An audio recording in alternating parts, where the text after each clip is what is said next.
Hello दोस्तों। Step towards stock market YouTube channel पे आप सभी का स्वागत है। तो दोस्तों, आज के इस वीडियो में हम ऐसे अपडेट के बारे में बात करने वाले हैं जिन पर हमारा फोकस आने वाली यानी कि अपकमिंग वीक में रहना चाहिए। तो चलो वीडियो स्टार्ट करते हैं। तो दोस्तों, सबसे पहला अपडेट है यूएस यानी कि अमेरिका का अनएम्प्लॉयमेंट का डेटा का। और दोस्तों, अमेरिके का जनवरी 2026 इस मंथ का अनएम्प्लॉयमेंट रेट का डेटा 11 फरवरी 2026 को आने वाला है।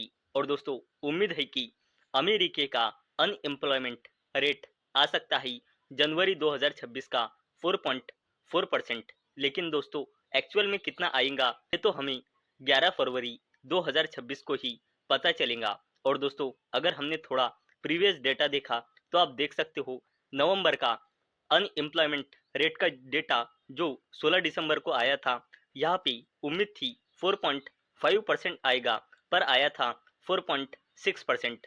और दिसंबर 2025 का अमेरिका का अनएम्प्लॉयमेंट रेट का डेटा 9 जनवरी 2026 को आया था और ये उम्मीद से कम आया था। और दोस्तों, यहाँ पे कितना आएगा ये तो हमें 11 फरवरी 2026 को ही पता चलेगा। नेक्स्ट अपडेट है दोस्तों, इंडिया का सीपीआई यानी कि कंज्यूमर प्राइस इंडेक्स यानी कि इंडिया का इन्फ्लेशन का डेटा जनवरी 2026 इस मंथ का इंडिया का इन्फ्लेशन का डेटा हमें 12 फरवरी 2026 को देखने को मिलने वाला है। और दोस्तों, अगर हमने प्रीवियस डेटा देखा तो इंडिया का नवंबर 2025 इस मंथ का इन्फ्लेशन का डेटा 12 दिसंबर 2025 को आया था।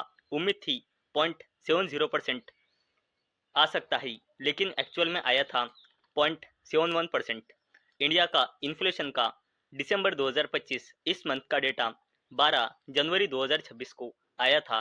उम्मीद थी 1.50% आएगा, लेकिन एक्चुअल में आया था 1.33%। और दोस्तों, इंडिया का इन्फ्लेशन का जनवरी 2026 इस मंथ का डेटा हमें 12 फरवरी 2026 को यानी कि इस आने वाले वीक में हमें देखने को मिलने वाला है। नेक्स्ट अपडेट है दोस्तों, एक एक बार और यूएस को लेकर। तो दोस्तों, अमेरिके का सीपीआई यानी कि इन्फ्लेशन का डेटा जनवरी 2026 का 13 फरवरी 2026 को देखने को मिलने वाला है। और दोस्तों, उम्मीद है 2.5% आ सकता है, लेकिन एक्चुअल में कितना आएगा ये तो हमें 13 फरवरी 2026 को ही पता चलेगा। अगर हमने प्रीवियस डेटा देखा तो अमेरिका का नवंबर 2025 इस मंथ का इन्फ्लेशन का डेटा 18 दिसंबर 2025 को आया था और उम्मीद से कम आया था। और दिसंबर 2025 का अमेरिका का इन्फ्लेशन का डेटा 13 जनवरी 2026 को आया था और जितनी उम्मीद थी एक्चुअल में भी उतना ही आया था। और अब जनवरी 2026 का अमेरिका का इन्फ्लेशन का डेटा 13 फरवरी 2026 को आने वाला है, जो उम्मीद है 2.5% आ सकता है, लेकिन एक्चुअल में कितना आएगा ये तो हमें 13 फरवरी 2026 को ही देखने को मिलेगा। और दोस्तों, फाइनेंशियल ईयर 2026 का क्वार्टर 3 एंड हो चुका है और अभी फाइनेंशियल ईयर 2026 का क्वार्टर 4 शुरू है। और दोस्तों, इस क्वार्टर 4 में हमें क्वार्टर 3 के रिजल्ट देखने को मिलने वाले हैं अलग अलग कंपनियों की। और दोस्तों, आने वाले वीक में भी बहुत सारे कंपनियों की हमें नंबर देखने को मिलने वाले हैं। जैसे कल 9 फरवरी 2026 को BSE limited, Zydus life sciences, Aurobindo pharma, वैसे ही Navin fluorine international, Cholamandalam financial holdings, Amber enterprises, Bata, Gujarat state fertilisers and chemicals, वैसे ही 10 फरवरी को आयशर मोटर्स, टाटा ग्रुप की Titan, Britannia industries, Birla group की Grasim industries, Samvardhana, Motherson international, ऐसे कंपनियों के हमें क्वार्टर 3 के नंबर देखने को मिलने वाले हैं।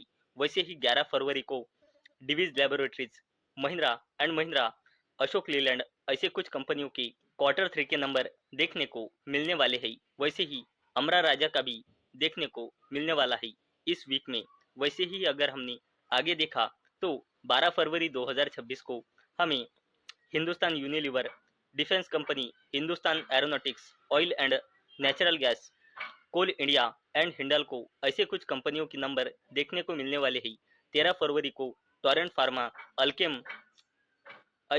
वैसे ही एनबीसीसी, केफिनटेक, ऐसे कुछ जबरदस्त कंपनियों की क्वार्टर 3 के नंबर देखने को मिलने वाले हैं। वैसे ही 14 फरवरी 2026 को अहलुवालिया, वैसे ही आप देख सकते हो किन कंपनियों के हमें क्वार्टर 3 के नंबर 14 फरवरी 2026 को देखने को मिलने वाले हैं।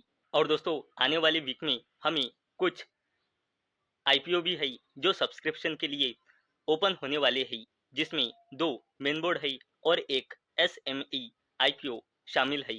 दोस्तों अगर हमने एफआईज और डीआईज यानी कि फॉरेन इंस्टीट्यूशनल इन्वेस्टर्स और डोमेस्टिक इंस्टीट्यूशनल इन्वेस्टर्स का डेटा देखा तो बहुत महीनों से जो एफआईज यानी कि फॉरेन इंस्टीट्यूशनल इन्वेस्टर्स जो लगातार नेट सेलिंग कर रहे हैं, वो यूएस और इंडिया की ट्रेड डील के अनाउंसमेंट के बाद थोड़ी इन्होंने बड़ी बाइंग की है।